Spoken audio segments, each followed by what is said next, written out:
All right, welcome back to MrJayDM, and it's a couple days later. We're going to get this engine put in. He wanted me to delete the AC, so I went ahead and removed everything except for what's under the dash. I'm not dealing with that.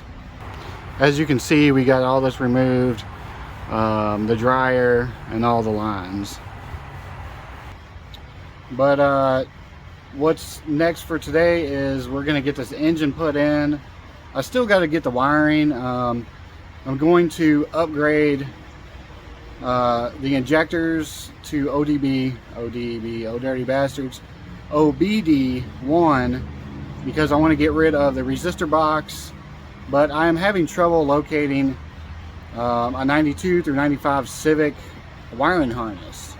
So I don't know what I'm going to do. I think maybe I can use the harness from a 92 through, or 91 through 93 on a cord. I could be wrong, but I believe that that will work as well.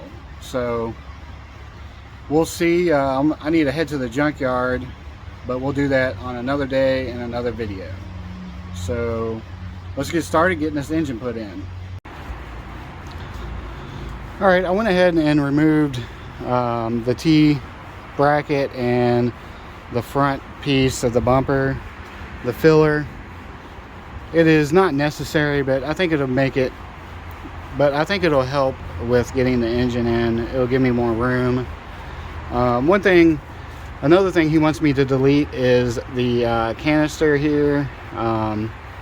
It's for emissions.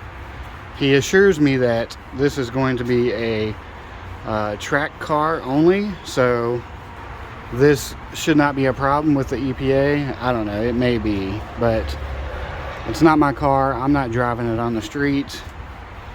He wanted it done because it makes it look cleaner, and plus it is a track car, not a street car. So let's delete this.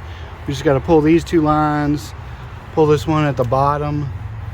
This red line is a vent to the fuel tank, and basically what it does is the fumes vent into the charcoal canister, and then this solenoid right here will purge the fumes from the charcoal canister back into the intake manifold. So that way you don't have gas fumes just spewing out into the atmosphere. But we're going to remove it, and this line is going to be pushed down up under. That way the fumes go under and they won't go into the cabin, hopefully. Alright, we are also going to be using a map sensor that is mounted directly to the throttle body, so we're going to remove all of this right here. This is the purge valve for the charcoal canister, and this right here is the map sensor.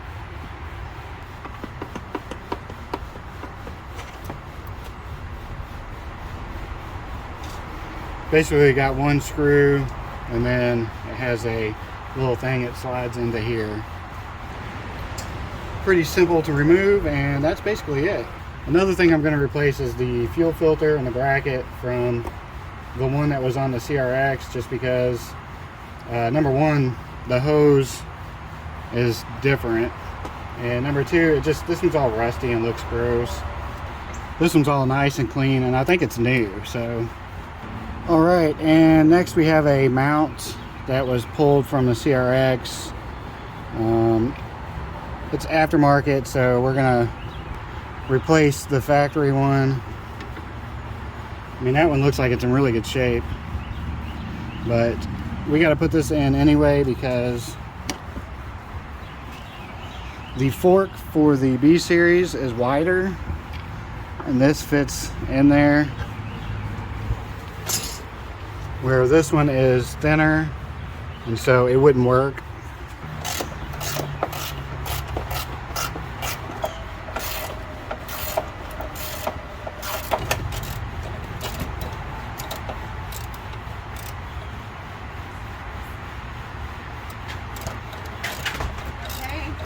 What's up, baby?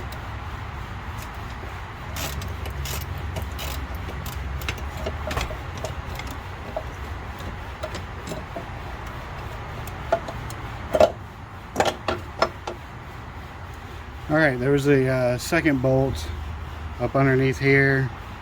It was pretty close to the firewall. It was kind of difficult to get to, but not really.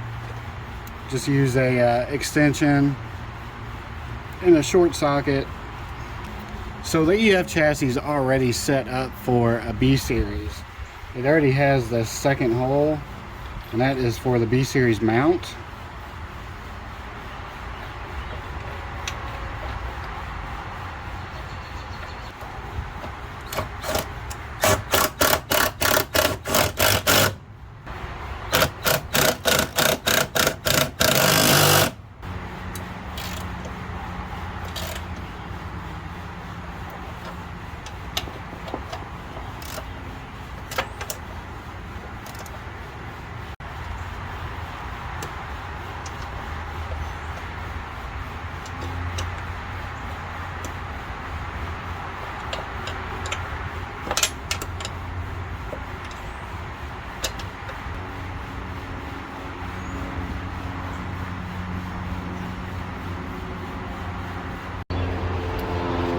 All right, we got the mount mounted.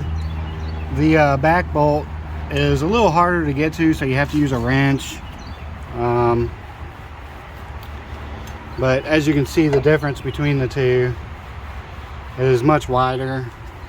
But we got everything out of the way, so hopefully we can get this engine put in super easy and quick. Let's start getting it done.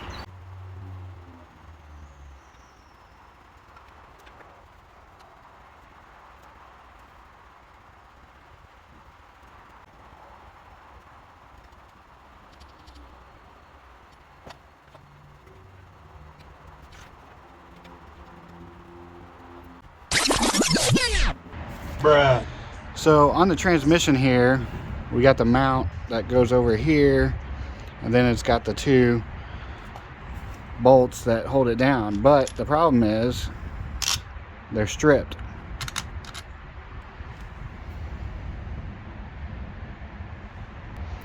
I didn't notice it when I took the mount off, but this bolt has JB Weld all over it, and it was all down inside of the two holes.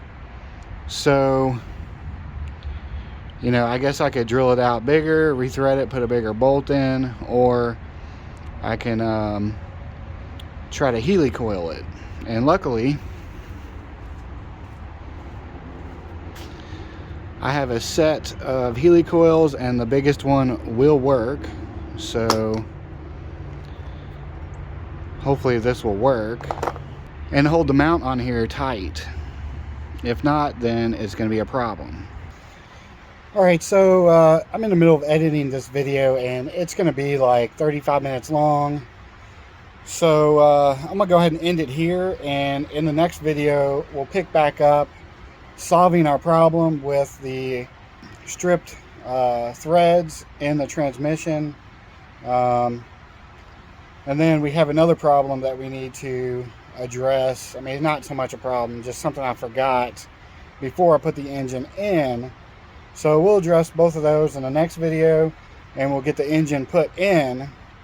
So anyway, thanks for watching. I appreciate it, and I will see you all in the next video.